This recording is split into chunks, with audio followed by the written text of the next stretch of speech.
yourself! You're carrying another man's child!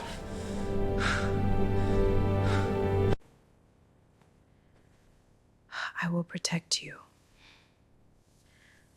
Get out. You're carrying another man's child. His voice cut through the room before I understood the words. The candles were still burning on the dining table. His favorite meal sat untouched. The ultrasound envelope rested beside my plate, sealed, waiting for a moment that was supposed to change our lives. Instead, it ended them. Snow pressed softly against the windows of our high-rise apartment in downtown Chicago. The city lights flickered against the glass. Inside, everything felt sharp, still, final. Serena Vale stood a few feet away, her eyes glossy, one hand trembling against her chest as if she were the one betrayed. Mason didn't look at the envelope in my hand. He didn't ask for dates. He didn't ask for proof. He looked at her. Then he looked at me. And something in his expression shifted. Not confusion, not heartbreak, protection, not of me, of himself. Get out, he repeated, louder this time. I won't raise another man's child. In that moment, the man who once held my face gently and called me his peace chose the loudest voice in the room over the quiet truth standing in front of him. If someone you loved looked you in the eye and doubted your integrity without a single question, what would you do? Stay with me. Because 5 years later, the truth stood in front of him twice, and he could no longer look away.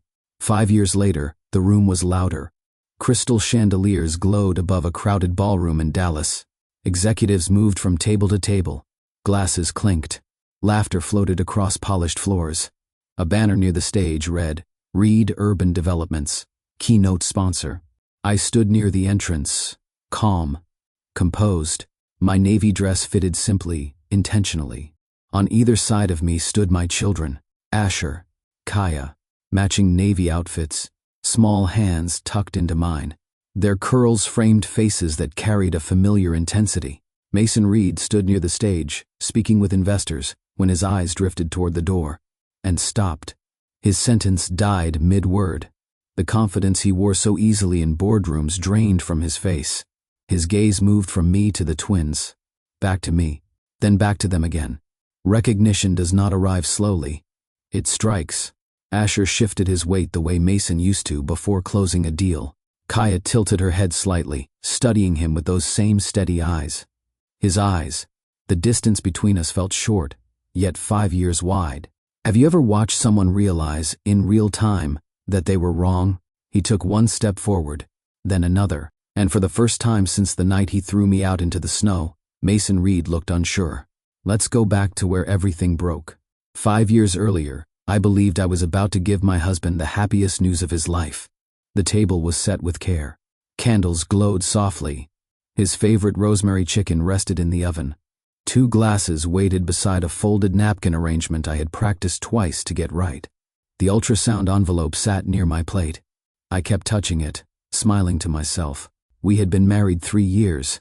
We had talked about children in quiet moments. Mason would rest his forehead against mine and say, "When the time is right." I thought the time had arrived. He had been distant for weeks. Late meetings, weekend strategy calls, a new name mentioned often. Serena Vale, his development partner. Smart, driven, present at nearly every project milestone. When I asked about the shift in his attention, he would brush it off gently. "You're overthinking. We're expanding. It's pressure." I wanted to believe him. That night, I planned to replace tension with joy. I rehearsed how I would slide the envelope across the table, how I would wait for his reaction, how we would laugh at how nervous I had been. But before Mason could even remove his coat, the doorbell rang. Serena stood outside. Her eyes were red, her breathing uneven. She said she needed to speak with him immediately, and within minutes, the life I had prepared to celebrate began to collapse in front of me. Serena did not sit. She stood in the center of our living room, one hand pressed to her stomach as if bracing herself. "I'm pregnant," she said. The word hung in the air like a crack in glass. Mason went still. His coat slid slowly from his shoulders onto the chair behind him. "What?" Her voice trembled again. "I didn't plan this. I didn't want to say anything yet, but there's more." I felt my heartbeat climb into my throat. Serena glanced at me briefly before turning back to him. I saw messages on Lily's phone a few weeks ago. Late at night. Hidden. I didn't think much of it until now. My hands tightened around the envelope. What messages? Mason asked. She was protective of her screen. Defensive. I thought you should know before you make any decisions. The implication landed exactly where she aimed it. I stepped forward. This is absurd. I have appointment records, dates, everything aligns. Mason didn't look at the envelope. He looked at Serena. Her tears fell at perfect intervals. Not dramatic. Controlled. Lily, he said quietly. Why didn't you tell me sooner? I was going to. Tonight. Silence filled the room. Fear flickered across his face. Not fear of losing me. Fear of being made a fool. And fear is louder than love when pride leads. I can't believe this, Mason muttered, running a hand through his hair. I moved closer and held out the envelope. Open it. Look at the date. Look at the scan. He didn't take it. Serena wiped her cheeks and stepped nearer to him instead. I wouldn't say this if I wasn't sure. I care about you too much to stay silent. That sentence did it. He looked between us once more. One calm, one crying, and he chose the one who looked wounded. Get out, he said, his voice rising now, echoing off the walls. I won't be embarrassed like this. I won't raise another man's child. The envelope slipped from my hand and fell onto the table. He never touched it. He never checked the timeline. He never defended the woman he had once promised to protect. In one decision, he let pride speak louder than truth. I picked up my suitcase later that night without screaming or begging. Snow covered the sidewalks as I stepped outside. I pressed my palm against my stomach and made a quiet promise. I will protect you. If someone walked away from you without hearing your side, would you ever give them another chance? Before we go further, subscribe to Twisted Love Tales with Mr. Easton. Like this video and tell me in the comments where you're watching from, because what happened 5 years later changed everything. Serena knew exactly where to stand. Not too close to Mason, not too far from him either. Just within reach, but still fragile enough to look uncertain. Her breathing came in controlled bursts, uneven enough to signal distress, steady enough to remain believable. I didn't want to say anything like this, she whispered, lowering herself into a chair without being invited. I tried to ignore it. Mason hovered near her, instinctively protective. Ignore what? She hesitated. Timed it. Let silence build weight. I saw Lily's phone light up one night after a meeting. She stepped away quickly when I walked past. I didn't think much of it until later. Her fingers tightened around the edge of the table. Then I noticed how guarded she's been. How distant. The word landed unfairly. I had been tired. Hormones. Nausea. Anxiety about surprising him the right way. Serena continued softly, careful not to accuse directly. I wouldn't say this if I wasn't worried about you. She framed her suspicion as protection. That was the strategy. Her voice trembled again. If I'm wrong, I'll apologize. But if I'm right, I couldn't live with myself staying silent. Tears gathered in her eyes. Not dramatic sobbing. Just enough moisture to blur her lashes. Mason's jaw tightened. He looked at me briefly, but not long enough to read my expression. His attention returned to her almost immediately. She leaned forward, lowering her voice further. You deserve honesty. That sentence did more damage than shouting ever could. It positioned her as loyal, me as secretive. I stepped toward them, steadying my breathing. This is speculation. You have no proof. She swallowed hard, as if wounded. I hope I don't. The subtle reversal was brilliant. She was not accusing. She was hoping she was wrong. And Mason, who built his career on reading risk before it destroyed him, began calculating the possibility that the risk was me. He did not ask to see my phone. He did not ask for clarity. He absorbed her narrative, as if it were already fact. Serena's breakdown was not chaos. It was precision. And in that precision, the foundation of my marriage began to crack. Mason Reed built his reputation on control. In boardrooms, he anticipated objections before they surfaced. He closed multi-million-dollar deals because he never allowed himself to appear blindsided. Investors trusted him because he projected certainty. Now, Uncertainty stood in his living room. His mind was not racing with heartbreak. It was racing with humiliation. "If this is true," he said slowly, avoiding my eyes, "do you understand what this means for me? For me, not for us." His shoulders squared as though he were facing an opponent across a negotiation table rather than his wife. "You've been distant," he continued. "You've questioned my hours, my travel. You've been tense." "Yes," I answered, my voice steady. "Because you've been absent." Serena lowered her gaze, reinforcing the image of herself as reluctant witness. Mason exhaled sharply. "This is exactly what I didn't need right now." The statement revealed everything. My pregnancy was not an emotional event in his mind. It was a complication. He paced once across the living room. "My company is expanding. I'm under pressure. If this gets out—" "If what gets out?" I interrupted. "A lie?" He stopped pacing. "You don't understand the position I'm in." The irony stung. I was the one accused. Yet he positioned himself as the victim of potential embarrassment. Serena stepped closer again. "I'm so sorry," she whispered, as if sharing his burden. That single gesture shifted the room further. He saw loyalty in her, risk in me. His pride would not allow him to be the man who ignored warning signs. He would rather overreact than appear naive. "Did you think I wouldn't find out?" he demanded, turning fully toward me now. The accusation formed without evidence. Pride does not wait for proof. It seeks control. And in that moment, Mason chose to protect his image before protecting his marriage. I walked to the table and picked up the envelope again. My hands were steady now. Not because I felt calm, because I understood what was happening. This was not about facts. This was about fear. "Mason," I said gently, meeting his eyes directly. "The doctor's appointment was 6 weeks ago. You drove me there." His expression flickered, but only briefly. "You were in Dallas the following week," I continued. "The timeline aligns perfectly." Serena shifted slightly. "Dates can be adjusted." The casual dismissal felt calculated. I ignored her and pulled out my phone. "Here, the confirmation email. The scanned timestamp." I moved closer so he could see. He did not look. Instead, he turned his face away. "You've had plenty of time to prepare something." Prepare something. As if I had orchestrated an elaborate scheme against my own life. "You think I would do that?" I asked quietly. He hesitated. That hesitation was the last opening.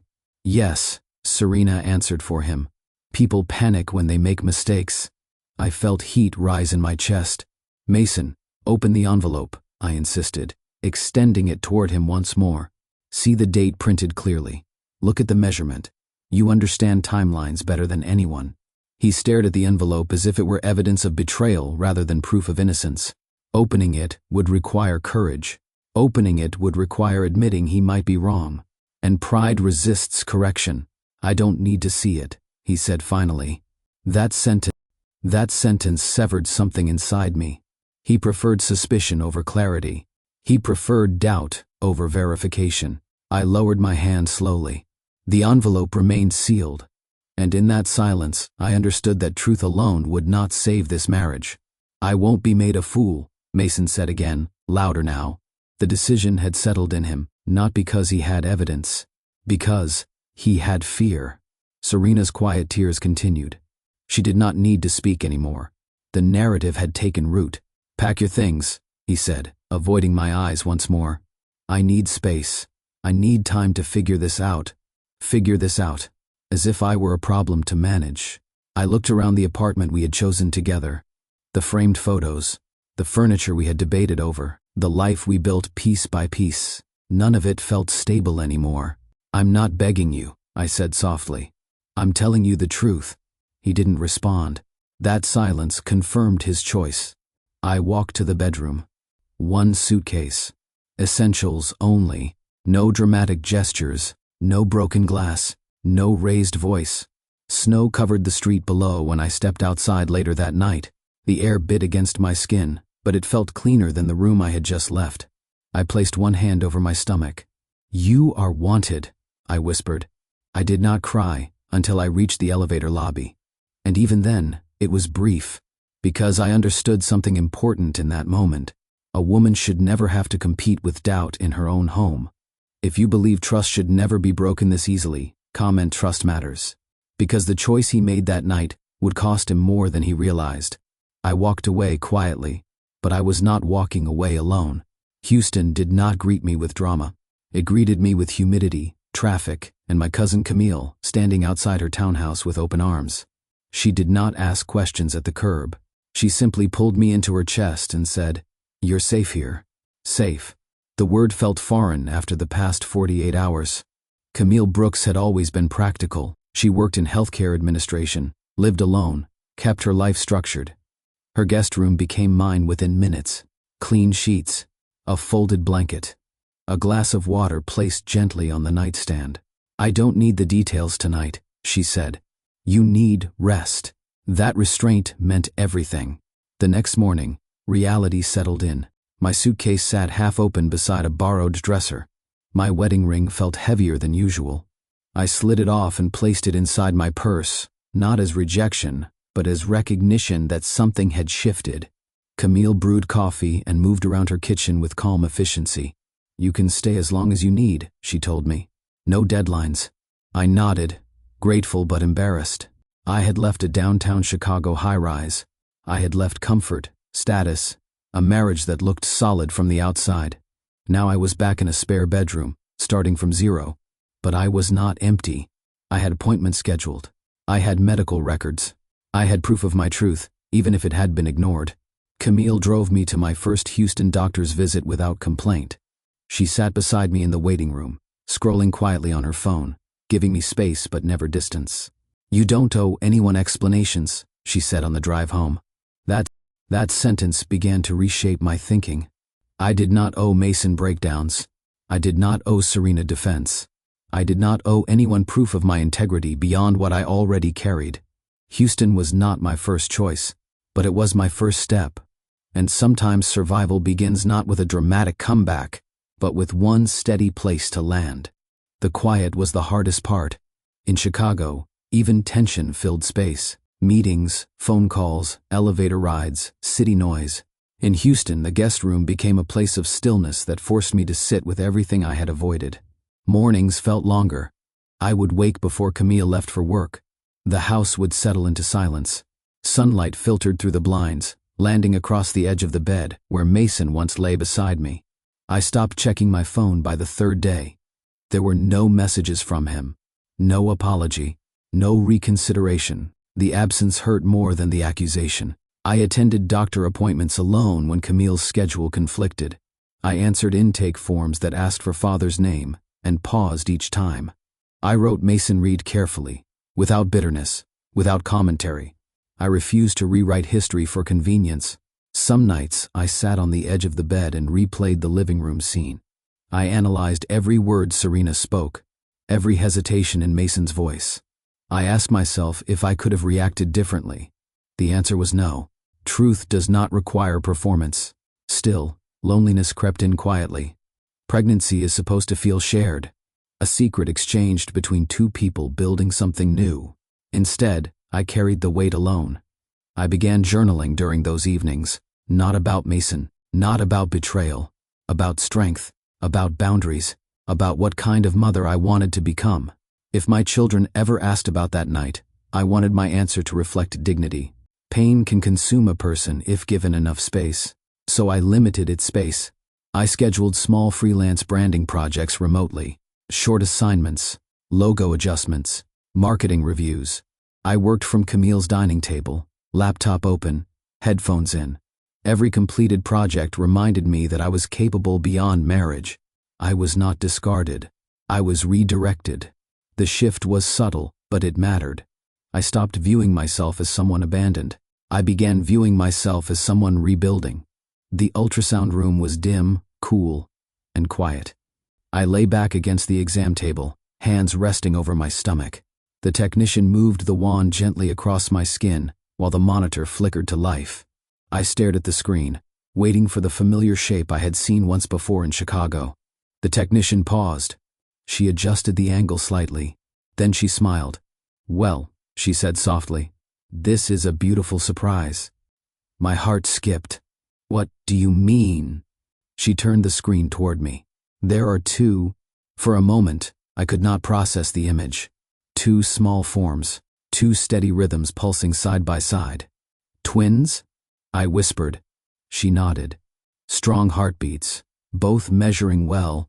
Tears filled my eyes immediately, but they felt different from the ones I had cried days earlier. This was not grief. This was purpose expanding. I laughed through my tears. Are you sure? Very sure, she replied. Camille squeezed my hand from the chair beside me. You always did overachieve, she teased gently, her eyes bright. The room felt lighter. The fear that had followed me from Chicago shifted shape. Raising one child alone had felt overwhelming. Raising two sounded impossible. But impossibility is often just a word spoken before growth begins. On the drive home, I stared out the window at Houston's skyline. The city no longer looked temporary. It looked like a starting point.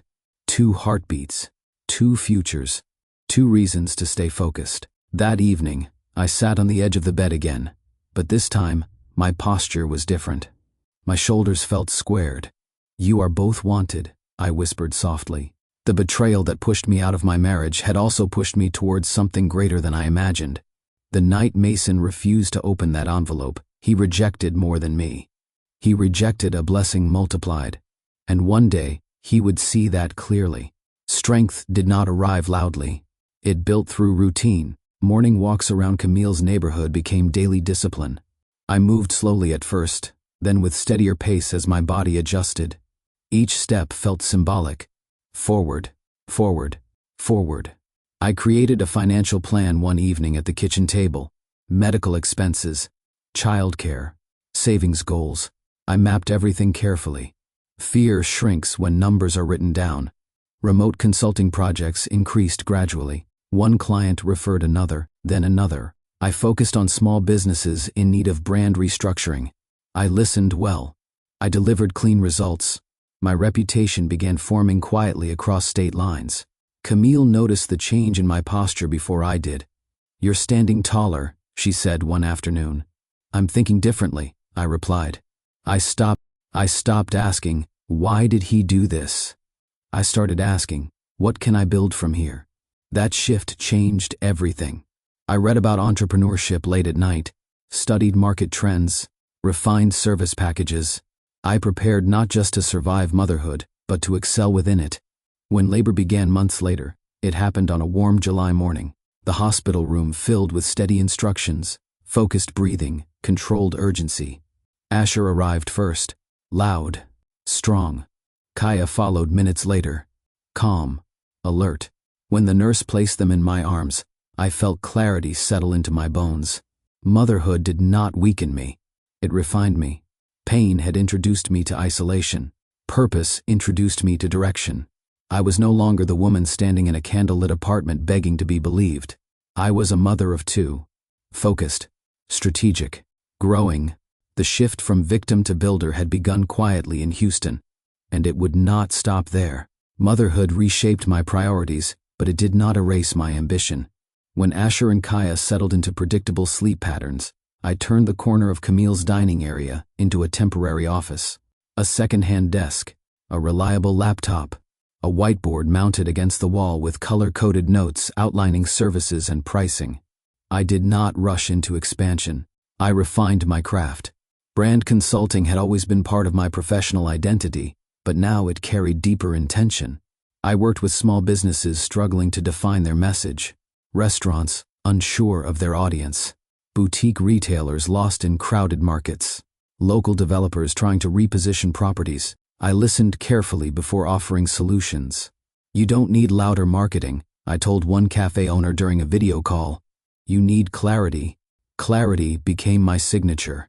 While the twins napped, I conducted strategy sessions. When they woke, I shifted fully into motherhood. No half attention, no resentment. Structure replaced chaos. Camille would sometimes watch me review client analytics at midnight. You're building something serious, she said once. I'm building stability, I replied. There was no anger fueling me, no plan to compete with Mason. His name rarely entered my thoughts during work hours. Success driven by revenge burns out quickly. Success driven by vision endures.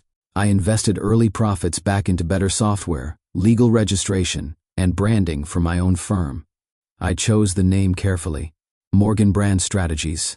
Clean, professional, independent. Each completed project strengthened my confidence. Each satisfied client increased referrals. Slowly, Houston became more than refuge. It became headquarters. The twins grew beside my progress. They learned the rhythm of calls, the sound of keyboard clicks, the sight of their mother working with focus and calm. Discipline formed the backbone of everything. Not to prove Mason wrong, but to prove to myself that losing a marriage did not mean losing direction. The breakthrough did not arrive with fireworks. It arrived through an email. A mid-sized real estate group, based in San Antonio, had been referred to me by a former restaurant client whose revenue had increased significantly after rebranding. The developer wanted help repositioning a struggling residential project. Real estate. For a moment, the connection to Mason's industry flickered in my mind. I dismissed it immediately. This was not about him. This was about capability. During the first strategy call, I presented research clearly. Market demographics, competitor analysis, messaging gaps, visual identity adjustments. The executive on the other end paused after my presentation. "You've studied us thoroughly," he said. "I don't approach projects casually," I replied. They signed a 6-month contract. It was the largest agreement I had secured on my own. The workload doubled overnight. I hired a freelance graphic designer and a digital strategist to support execution. I remained hands-on with every core decision. Every client meeting carried preparation. Every deliverable reflected precision. The campaign launched 3 months later. Within weeks, inquiries for the development increased. Open house attendance improved. Investor confidence strengthened. The executive called me personally. "We underestimated the power of repositioning," he admitted. "You gave us clarity. Clarity again." That project became my case study. It allowed me to pitch larger opportunities confidently. It established Morgan Brand Strategies as more than a small freelance operation. At home, the twins began walking during that same period. First steps across Camille's living room, small hands reaching for balance, growth in business, growth in motherhood, parallel progress. When I tucked them into bed that night, I realized something profound. The night Mason doubted me, I felt erased. Now, my name was attached to measurable results across Texas. Credibility does not need noise. It needs consistency. And consistency was becoming my advantage.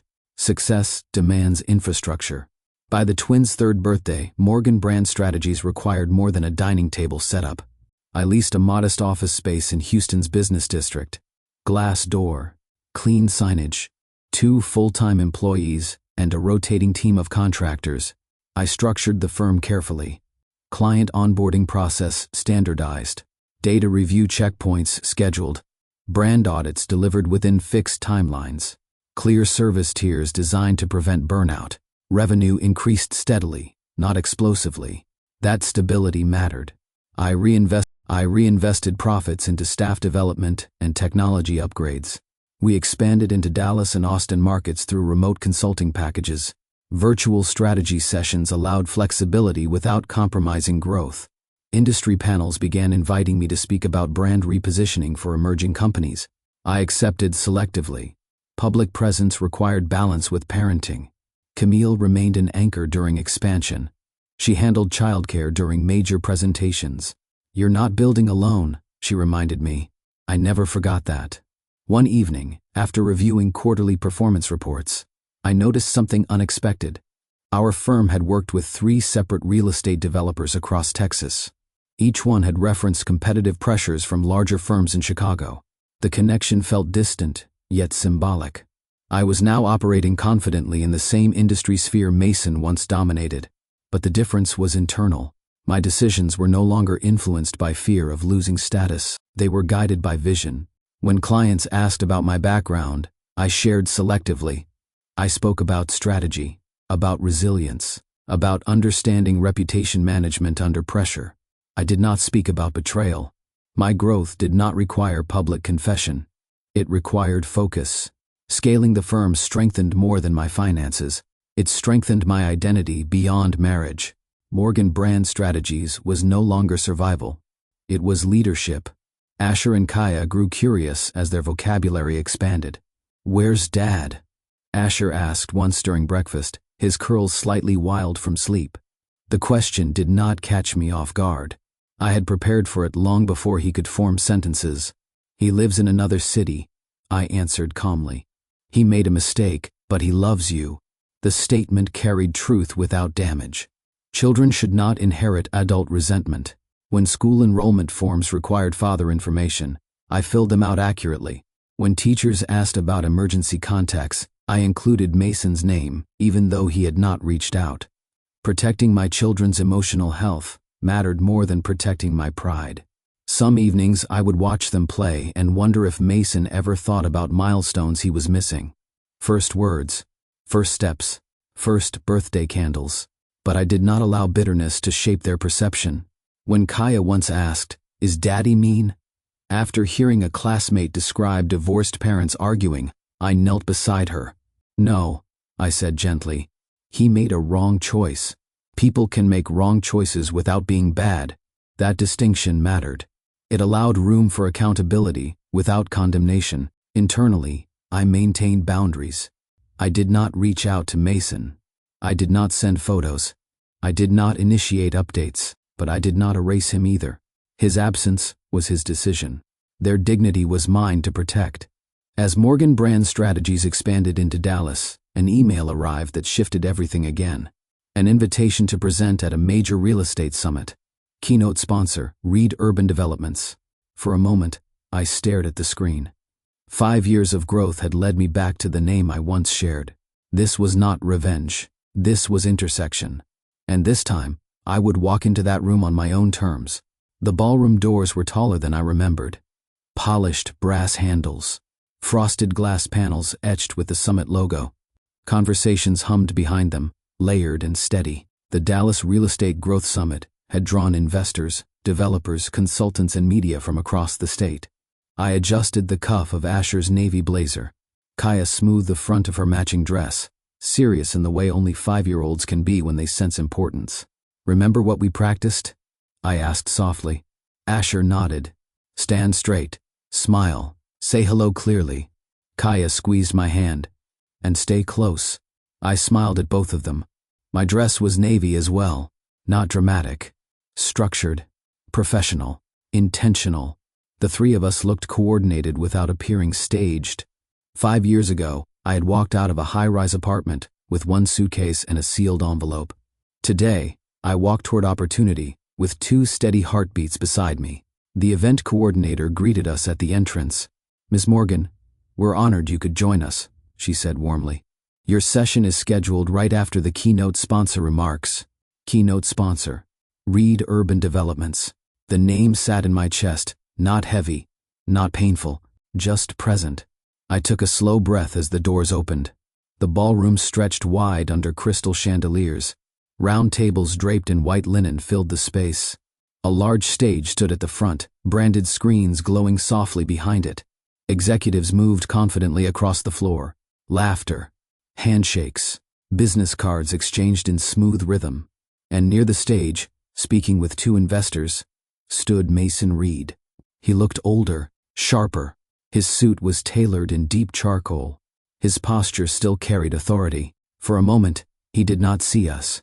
And in that brief moment, I realized something important. I was not entering his world. He was about to re-enter mine. Mason turned slightly as one of the investors gestured toward the entrance.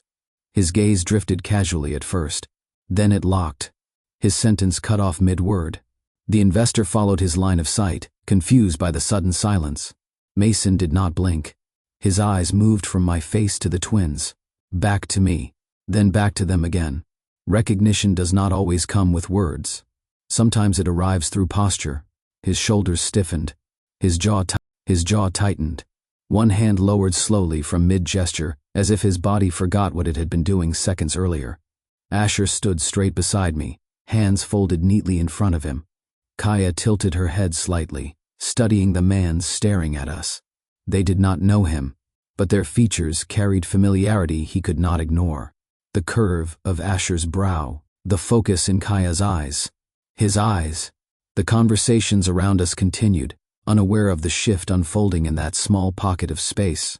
But for Mason, the room had narrowed. 5 years ago, he had stood in a living room filled with doubt.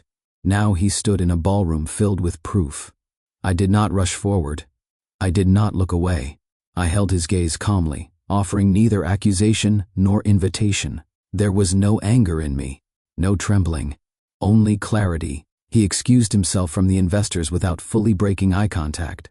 His movements were slower now, measured, as though the floor beneath him required careful testing.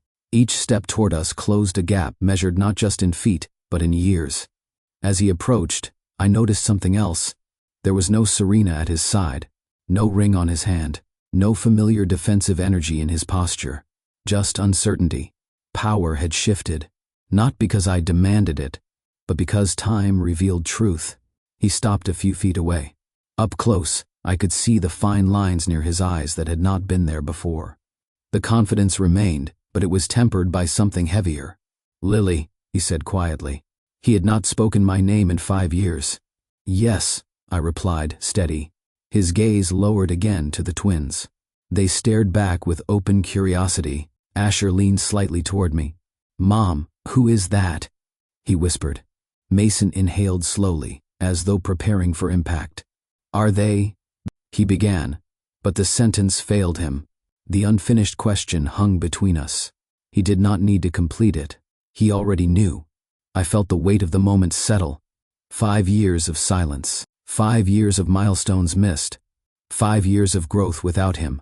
The room around us continued buzzing, unaware of the private reckoning unfolding near the entrance. He tried again, voice softer now. "Are they mine?" There it was. No accusation this time. No pride. Just fear of confirmation. "Before I answer, I want to ask you something. If you were in my position, standing in front of the man who once told you to leave, would you tell him immediately? Comment yes or no, because this is the moment where everything changes." I looked down at Asher and Kaya, then back at Mason. The truth had waited long enough. "Yes," I said evenly. "They're yours."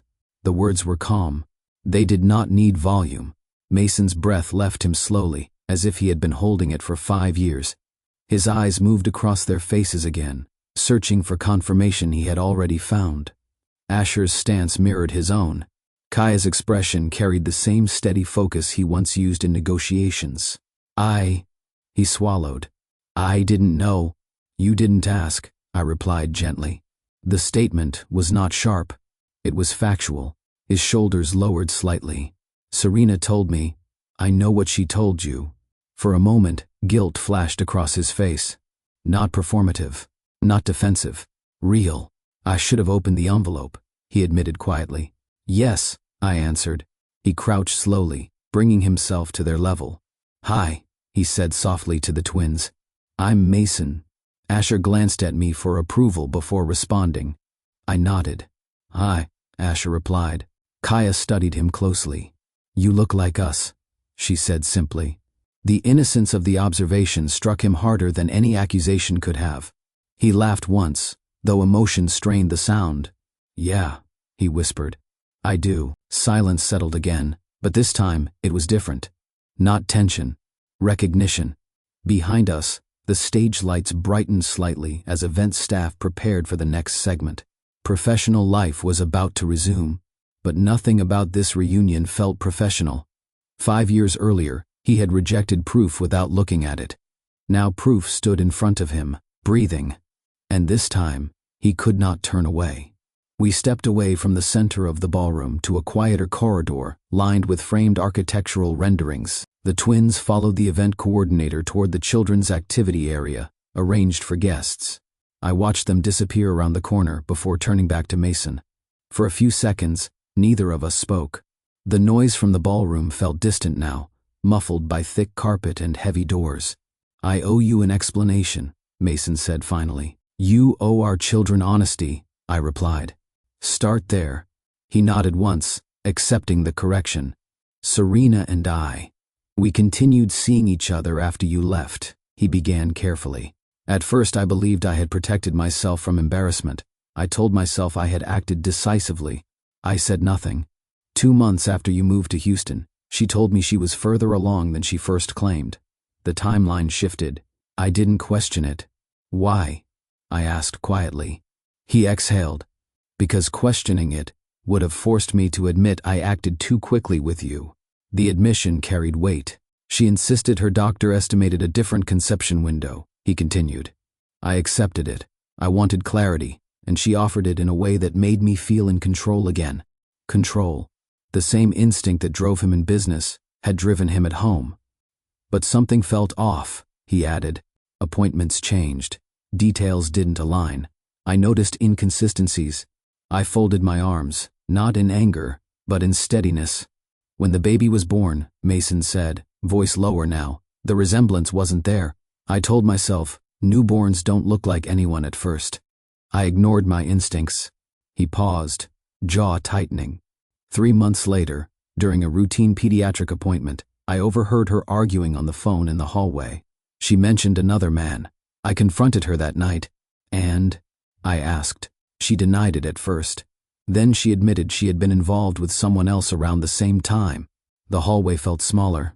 I requested a paternity test, he said. She resisted. Said it would damage trust. Trust. The word nearly hollowed me out. When the results came back, the child wasn't mine. Silence filled the corridor again. Not the fragile silence of accusation, the heavy silence of consequence. I confronted her, Mason continued. She said she panicked. She said she didn't know who the father was at first. She said she chose me because I represented stability. And because I was in the way, I said. He didn't argue. She admitted she exaggerated what she saw on your phone, he added. There were no hidden messages. She said she misinterpreted a client notification. Misinterpreted. 5 years of absence, built on that word. Why are you telling me this now? I asked. Because you deserve to hear it from me. Not as gossip, not as rumor. I studied him closely. He looked different from the man who shouted in our apartment. Not weaker, not broken. Aware. You believed her without evidence, I said calmly. And when evidence existed for me, you refused to look. Yes, he answered. No defense. No justification. Just yes. Regret had finally caught up with him. But regret does not reverse time. It only clarifies it. What happened after the test? I asked. Mason leaned back against the wall, running a hand over his face, as if revisiting the memory exhausted him. I felt humiliated, he admitted. Not publicly, privately.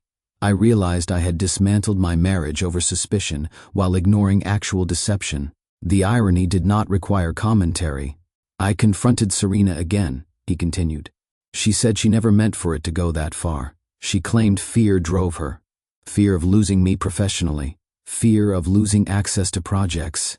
So she framed me as risk, I said. He nodded. She positioned herself as the safer option. Did you ever question why she knew exactly what to say? I asked. His eyes met mine briefly. I do now. He continued speaking carefully, each sentence measured. After the paternity results, I offered financial support for the child out of responsibility, but I ended the relationship. She accused me of abandoning her. Said I was reacting emotionally. You were, I replied evenly. Just years late. He accepted that. I tried to repair my image quietly, he added. Not publicly, just internally.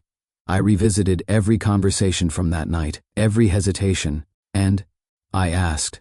And I realized I never gave you the dignity of investigation. The phrasing struck deep. Dignity of investigation. He had built a career analyzing contracts, timelines, risk factors, yet he refused to analyze his own marriage. The test result arrived 2 years after you left, he said. 2 years of me raising a child I thought was mine. 2 years of believing I had avoided betrayal. I felt no satisfaction hearing that. Only clarity. Did you ever try to contact me? I asked. He hesitated. No, he said quietly. Why? Because I wasn't sure what I would say. I told myself you had moved on, that reaching out would reopen damage. You mean reopen your shame, I corrected. His silence confirmed it. Shame isolates. And he had chosen isolation over accountability. Serena moved out shortly after, he added. We separated professionally as well. Her involvement with the firm ended. The consequences extended beyond personal life. Investors notice instability. Boards question judgment. His decisions had cost him more than intimacy. You replaced me with suspicion, I said calmly, and replaced proof with convenience. Yes, he replied again. No deflection, just yes. Truth was no longer abstract. It stood in front of him twice, and it carried our last name. What did the collapse look like? I asked. Mason exhaled slowly. At first it was subtle, he said. We stopped attending events together. We argued about timelines, responsibilities. Trust evaporated. He paused. After the paternity results, tension escalated. She accused me of betrayal for questioning her. I accused her of manipulation. We both stopped pretending. How long did it take? I asked.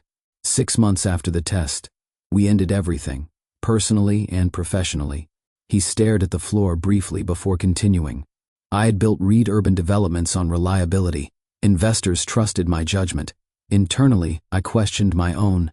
The collapse was not dramatic. No public scandal. No headlines. But internally, the structure shifted. I reviewed projects obsessively, he admitted. Triple-checked contracts. Second-guessed partnerships. Because doubt, once introduced, spreads. Board members asked about Serena's departure, he added.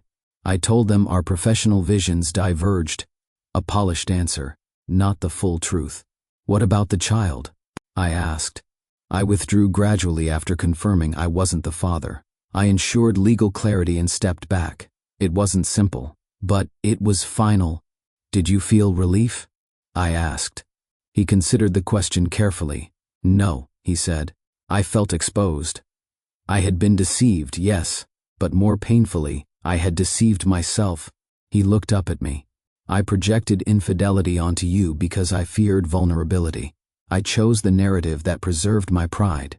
The admission held no theatrics, just recognition. And when that narrative collapsed, I said, you were alone. Yes, there it was. Isolation had not been imposed on him. It had been selected. The night he asked me to leave, he believed he was protecting his future. Instead, he dismantled it. Now he stood in a quiet corridor, watching the life he rejected flourish without him. Regret meets consequence, quietly. Not with shouting, but with absence. What did isolation teach you? I asked finally. He did not answer immediately. The pause mattered. It taught me that success does not compensate for mistrust, he said at last. My company recovered, profits stabilized, expansion resumed. But my home was empty. He looked toward the ballroom doors, where the sound of applause briefly filtered through. I attended events alone, he continued. I returned to an apartment without conversation. I convinced myself it was temporary. And when did you realize it wasn't? I asked. When I saw you tonight, he said without hesitation. His honesty carried weight. For 5 years I told myself I acted rationally, he continued. Seeing them. He swallowed. Seeing our children made the cost visible. I studied him carefully. Isolation can harden a person, or refine them. Which had it done to him? I don't expect forgiveness instantly, he added. I don't expect access automatically. I know I forfeited that. The word forfeited mattered. He recognized loss not as accident, but as result. Isolation forced me to evaluate every decision from that night, he continued. I built barriers in business to prevent risk, but at home, I built barriers to avoid vulnerability. And vulnerability is required for love, I said quietly. Yes. His answers came quicker now. I have replayed your voice in that living room more times than I can count, he admitted. You asked me to open the envelope. I refused. The memory no longer defended his pride. It condemned it. I can't change that, he said, but I can acknowledge it.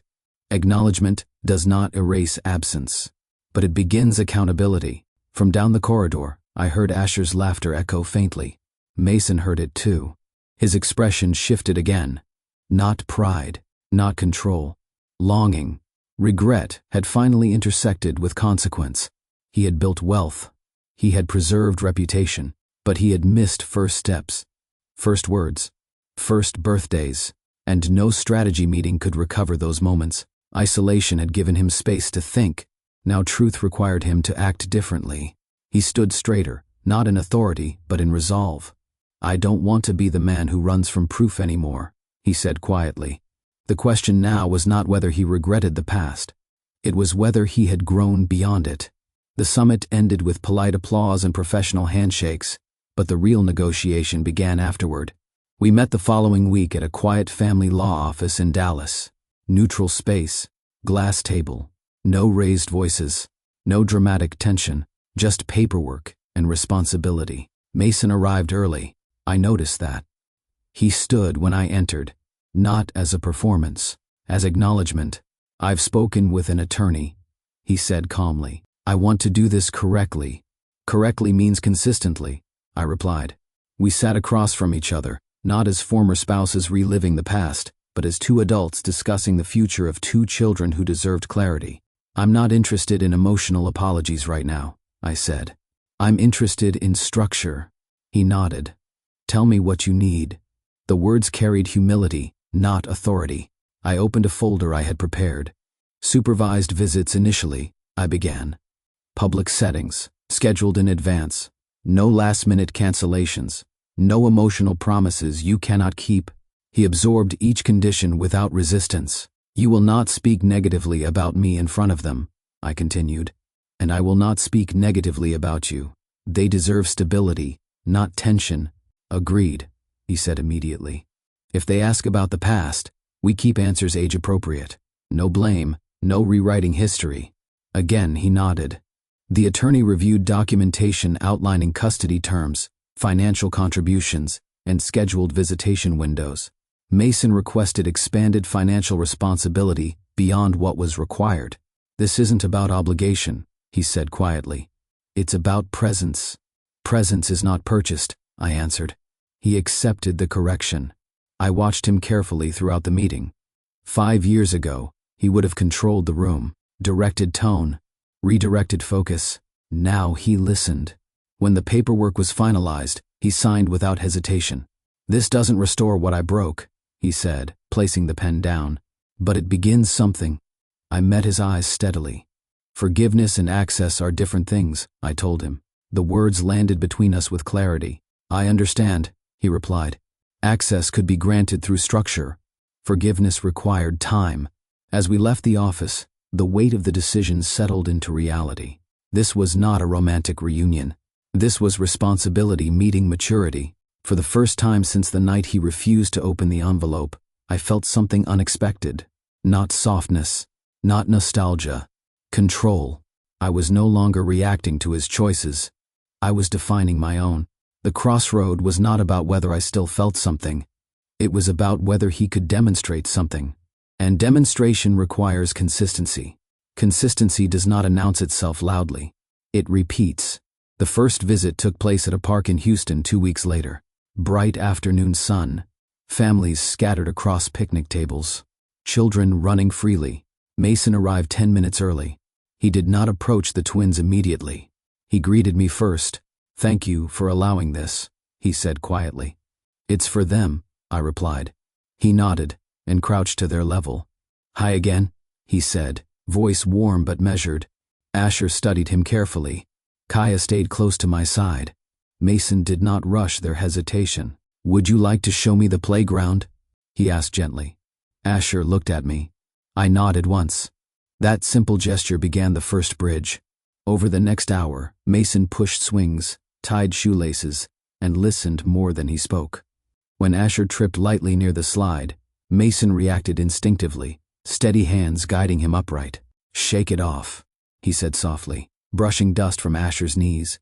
The tone carried familiarity. I watched from a nearby bench, observing without interference. At the end of the visit, he did not overpromise. "I'll see you next Saturday," he said clearly. And he did. Every scheduled visit happened. No cancellations, no excuses about meetings. He rearranged business travel to match custody windows. I verified through quiet observation that he declined evening events conflicting with scheduled calls. When the twins began video calls twice a week, He answered on time. Every time. He asked about school projects. He remembered favorite colors. He sent books matching their interests rather than expensive distractions. Consistency built trust, slowly. Not between him and me, between him and them. 3 months passed without disruption. One evening, Asher mentioned him casually while coloring. Dad said skyscrapers need strong foundations, he said, focusing on his drawing. The word dad entered our home naturally. I felt the weight of it. Not pain, recognition. Mason was not trying to win me back. He was trying to earn them. Consistency reshapes perception, and I began noticing something else. He no longer spoke defensively about the past. He did not blame Serena. He did not justify his actions. He focused on present behavior. That shift mattered more than apology speeches. Trust does not rebuild through emotion. It rebuilds through pattern, and his pattern had changed. Children test safety quietly. They observe tone, energy, reliability. By the 5th month of scheduled visits, the twins' hesitation faded into comfort. During one Saturday picnic, Kaya tugged on Mason's sleeve. "Can you braid my doll's hair?" she asked. He hesitated briefly, then smiled. "I can try." His fingers were clumsy at first, but patient. Kaya watched carefully, correcting him once. "No, like this," she instructed, guiding his hand. He laughed softly. "You're the expert." That exchange carried significance. She trusted him enough to teach him. Asher began sharing stories from school more freely. "We're building a model city," he told Mason one afternoon. "I'm in charge of roads." "Roads connect everything," Mason replied thoughtfully. "Without them, buildings stand alone." Asher nodded, absorbing the metaphor without realizing its depth. I remained present during visits but less central. They began running toward him at the start of each meeting, rather than waiting for introduction. One rainy afternoon, Mason arrived with board games instead of outdoor plans. He adapted without complaint. They spent hours laughing over small competitions, arguments resolved with fairness. I noticed how he handled correction. When Asher became frustrated after losing a round, Mason did not dismiss it. "It's okay to be upset," he said calmly. "But we don't quit because we lose." That statement reflected growth. He once quit on us because he feared losing control. Now he taught perseverance. The twins began asking about his office, his projects, his childhood. He answered simply, "I made mistakes." I overheard him say once when Kaya asked why he didn't live with us. "But I'm learning." No excuses, just acknowledgement. The warmth between them developed naturally. Not forced, not theatrical. I felt both relief and caution. Relief because my children deserved connection. Caution because nostalgia can disguise itself as healing. My responsibility remained clear. Observe, evaluate, protect. One evening after a visit, Asher hugged Mason unexpectedly. "Bye, Dad," he said casually. The word no longer felt tentative. It felt settled. I saw emotion cross Mason's face briefly before he regained composure. He looked at me, not seeking approval, but acknowledging the moment. Guarded vulnerability began forming between us. Not through romance, through shared parenting. And that foundation carried weight. The fundraiser took place 6 months after the summit. A charity event benefiting youth entrepreneurship programs in Dallas. Mason had invited the twins and me formally, respecting boundaries. Separate hotel rooms. Separate arrivals. Rain fell steadily as the event concluded. Guests filtered out under umbrellas, the parking area reflecting city lights in long streaks across wet pavement. The twins had already left with Camille, who had flown in for the weekend. Mason and I stood beneath the covered entrance waiting for the valet. "I can call another car," I said when the rain intensified. He shook his head and opened a single umbrella. "We'll share." The gesture felt symbolic. We stepped closer beneath its narrow coverage, our shoulders nearly touching. The rain created a steady rhythm overhead. For a moment, neither of us spoke. The air smelled clean. "You handled the panel well tonight," he said quietly. "Your strategy insights were impressive." "Thank you," I replied. "You've strengthened your leadership tone too." He smiled faintly. "Isolation teaches clarity." We stood in comfortable silence again. 5 years ago, silence between us carried accusation. Now it carried reflection. "I've been thinking," he said finally. "About?" I asked.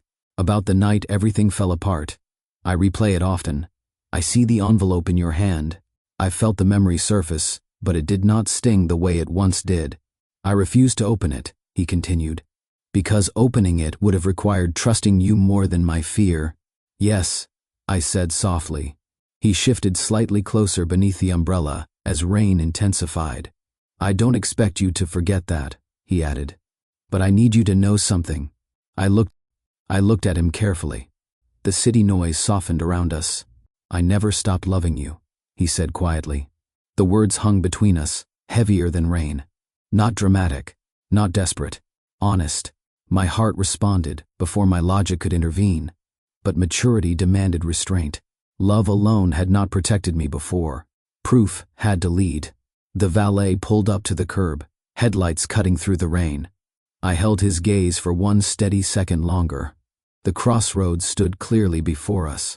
Love remembered, trust rebuilt, or distance maintained, and this time the decision would not be driven by fear. The kindergarten graduation took place on a warm May evening in Houston. The school auditorium was decorated with handmade paper stars and bright banners reading "Class of the Future." Parents filled folding chairs, cameras ready, faces glowing with pride. Asher adjusted the small navy cap on his head. Kaya smoothed her matching gown, her curls bouncing with each excited step. Mason arrived 10 minutes early. Again, he walked toward us carrying a modest bouquet of white lilies. Not extravagant, thoughtful. "For them," he said, offering the flowers to the twins. Kaya beamed. Asher accepted them carefully. "Thank you, Dad," Asher said without hesitation. The word no longer startled me. It felt earned. We took our seats side by side in the third row. Not touching, not distant. Present. When the music began and the children filed onto the stage, I felt emotion rise unexpectedly. 5 years ago, I had whispered promises over my stomach in the cold. Now those promises stood under bright lights, confident and smiling. Asher's name was called first. He walked across the stage with steady posture, accepting his certificate with quiet pride. Mason leaned slightly forward, hands clasped tightly together. Kaya followed moments later, waving briefly before remembering she was supposed to walk straight. Soft laughter filled the room. I glanced at Mason then. His eyes shone, not with regret this time, but with gratitude. After the ceremony, parents gathered for photos. Mason knelt beside the twins, adjusting their caps gently. He looked at them with a focus that carried no distraction. "I'm proud of you," he told them clearly. No promises, no future claims, just present acknowledgement. When Asher ran off to join his classmates, Mason turned toward me. "Thank you," he said quietly. "For what?" "For not closing the door completely." I held his gaze. "I didn't close it for you," I replied. "I kept it open for them." He nodded, understanding the distinction. Graduation photos captured more than smiling faces. They captured progress, not a fairy tale reunion, not a dramatic reconciliation. Growth. 5 years had not erased the past, but they had reshaped the present. And as we stood in that auditorium, watching our children laugh freely, something felt complete. Not because we were together again, but because we were aligned in purpose. The sun dipped low as families lingered in the school courtyard afterward. Asher chased bubbles near the fountain. Kaya held her certificate proudly, showing it to anyone who made eye contact. Mason and I stood near the edge of the courtyard, observing them. Without thinking, our shoulders brushed lightly. The contact was brief, intentional, not accidental. I did not step away immediately. 5 years ago, physical closeness meant comfort built on assumption. Now it carried awareness. "You've done an incredible job with them," Mason said softly. "I did what was necessary," I replied. "You did more than necessary." His tone held respect, not flattery. The difference mattered. The breeze shifted gently through the courtyard trees. Parents began gathering belongings and saying their goodbyes. "Do you remember," he asked carefully, "how we used to talk about what our kids would be like?" "I remember," I said. "We had imagined bedtime stories, shared responsibilities, laughter filling a house we thought would remain whole." Reality had been harsher, but standing there, watching Asher help a classmate collect dropped papers and Kaya console a friend who had lost her tassel, I realized something important. Our children carried strength from both of us. You taught them discipline, Mason continued. You taught them resilience. And you're teaching them accountability now, I answered. He met my eyes. I'm trying. That honesty softened something inside me, though I guarded it carefully. He did not reach for my hand. He did not attempt to shift the moment into romance. He simply remained present. Shoulders touching. Two parents observing shared pride. The simplicity of that contact carried more meaning than dramatic declarations. Love does not always return through grand gestures. Sometimes it reappears quietly, through respect. The twins ran back toward us then, certificates waving. Family picture, Kaya declared excitedly. We knelt together behind them, arms gently resting around small shoulders. The photographer counted down. 3, 2, 1. Flash.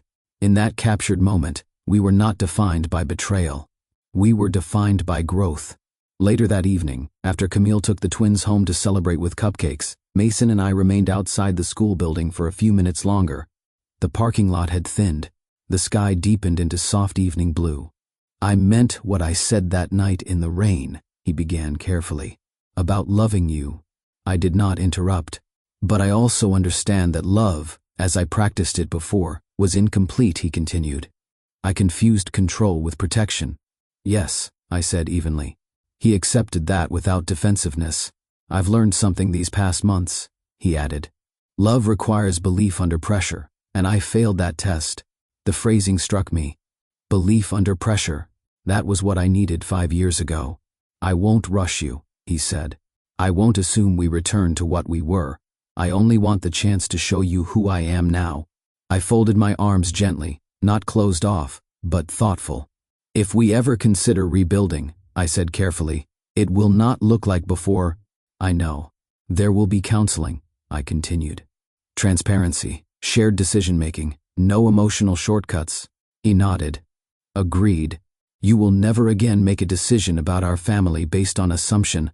Yes. And if I sense pride replacing communication, I walk away. He did not flinch. That's fair. Boundaries do not weaken love. They protect it. I need to see years, not months, I added quietly. You deserve that, he replied. The absence of resistance mattered more than passionate persuasion. We stood in silence again, not heavy, not uncertain, measured. Love was no longer something I felt blindly. It was something I evaluated carefully. Strength, not desperation, guided my thinking. If we rebuilt, it would be because growth proved itself consistently, not because nostalgia pulled us backward. He stepped slightly closer, but not enough to cross my space. I'm willing to earn it, he said. Earn. The word aligned with everything that had happened. Forgiveness might come. Reconciliation might follow. But both required foundation, and foundation is laid deliberately. Weeks turned into months. There was no dramatic reunion, no impulsive decision to move back in together. There were counseling sessions, honest conversations, moments of discomfort, moments of clarity. Mason continued showing up, not only for the twins, for the hard discussions too. When disagreements surfaced, he did not raise his voice. He asked questions. When I expressed hesitation, he listened without rushing to fix it. Slowly, trust shifted from fragile to functional. One evening, after a family dinner at my Houston home, the twins fell asleep early. Mason and I stood on the back patio, city lights glowing softly in the distance. I don't expect a perfect future, he said. I only want an honest one. Honesty requires courage, I replied. I'm not afraid of that anymore. I studied him carefully. Fear had once driven him to choose pride. Now accountability steadied him. We move forward carefully, I said. He nodded. Carefully. There was no grand embrace, no cinematic declaration, just agreement. Some relationships do not collapse because love disappears. They collapse because pride speaks louder than trust. 5 years ago, he chose pride. Now he chose patience. Asher and Kaya slept peacefully inside, unaware of the complexity that shaped their lives. They only knew they were loved, and that mattered most. Before we close this chapter, I want to ask you something. Would you rebuild after betrayal like this? What does forgiveness mean to you? Tell me in the comments. And if stories like this remind you that growth is possible even after heartbreak, subscribe to Twisted Love Tales with Mr. Easton. Because love is not proven in comfort. It is proven in correction. Some blessings return, but only when pride leaves.